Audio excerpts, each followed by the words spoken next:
Bismillahirrahmanirrahim. Assalamualaikum warahmatullahi wabarakatuh. Saya Mda Hamida dengan NIM 1022000126. Kali ini saya akan mencoba mereview suatu artikel yaitu dengan judul Peran Dinas Tenaga Kerja dalam Perlindungan terhadap hak-hak atas upah pekerja. Untuk yang pertama yaitu yang saya pahami dari artikel ini yaitu membahas tentang pemenuhan hak atas upah para pekerja dan juga bagaimana pemerintah ini melakukan suatu pengawasan terhadap perusahaan maupun pengusaha dalam melindungi hak-hak dalam pemberian upah yang upah para pekerja ini yang sesuai dan juga layak. Terus yang selanjutnya itu artikel ini juga membahas tentang bagaimana upaya dalam menindak suatu perusahaan ataupun pengusaha yang dimana dia melakukan pelanggaran terhadap hak atas upah para pekerja. Dan juga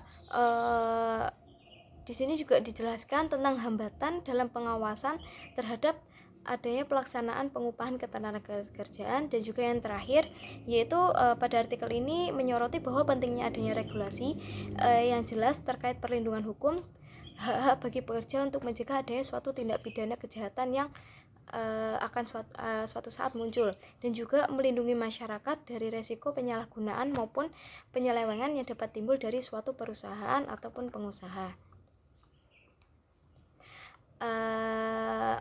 Selanjutnya yaitu relevansi artikel ini terhadap ilmu yang dibahas.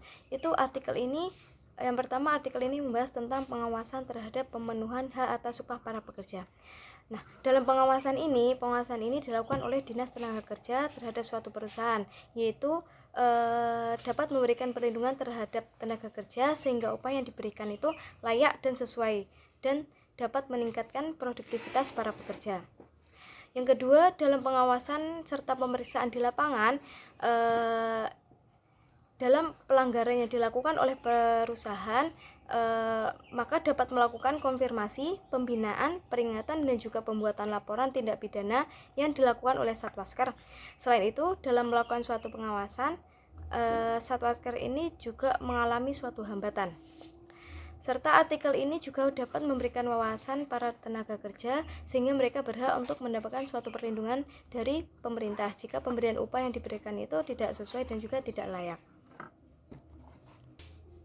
Selanjutnya, metode yang digunakan dalam artikel ini yaitu metode normatif empiris, yang dimana artikel ini mengumpulkan data itu melalui sumber informasi secara primer dan juga sekunder. Secara primer ini diperoleh dari observasi dan juga wawancara kepada informannya secara langsung, dan juga mengumpulkan data-data pendukung yang didapatkan dari informannya, yaitu berupa materi pustaka, bacaan maupun laporan penelitian.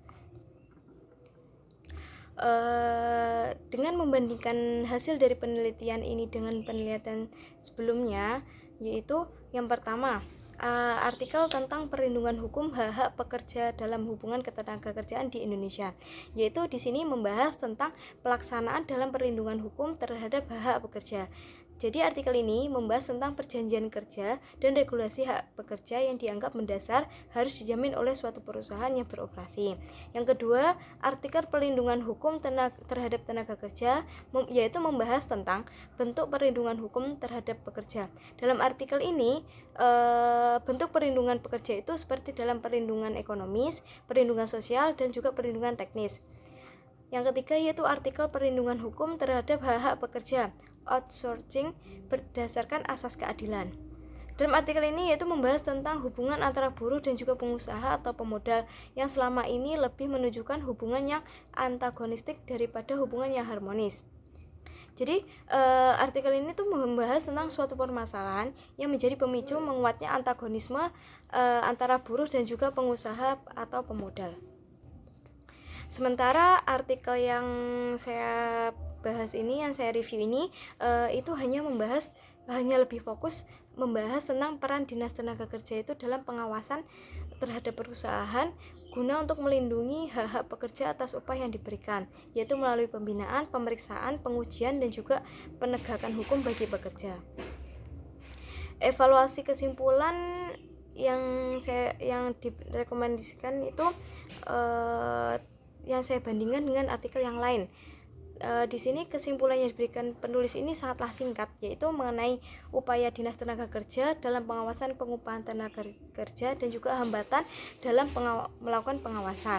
Jadi di sini telah menunjukkan bahwa Dinas Tenaga Kerja itu telah menjalankan perannya dalam memberikan perlindungan atas hak upah pekerja, yaitu melalui pembinaan, pemeriksaan, penguji, dan juga penegakan hukum bagi pekerja.